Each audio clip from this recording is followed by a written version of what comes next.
ଆଜି ଆମର ଆସିଲା ଚିକେନ ସହିତ ମାଛ। ସକାଳୁ ସକାଳୁ ଏଠି ଆମର ମାଛ ଆଣିକି ପହଞ୍ଚେଇ ଦେଲେ ସ୍ୱାମୀ ଆମର।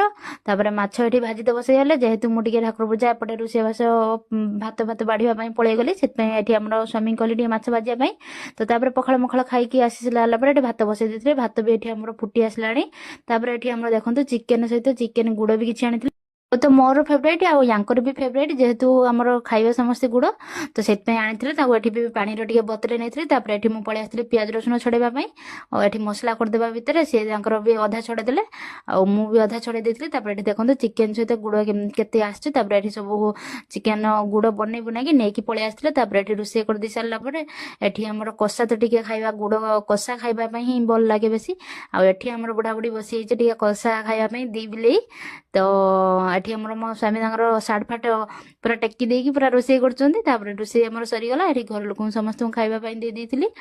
କାକୁଡି ସାଲାଡ, ତାପରେ ତା ସହିତ ପାମ୍ପଡ଼, ତା ସହିତ ଚିକେନ ତରକାରୀ। ତାପରେ ସମସ୍ତେ ସେଠି ଖାଇବା ପାଇଁ ବସିଗଲେ। ତାପରେ ମୁଁ ବି ଏଠି ଖାଇବା ପାଇଁ ବସିଗଲି।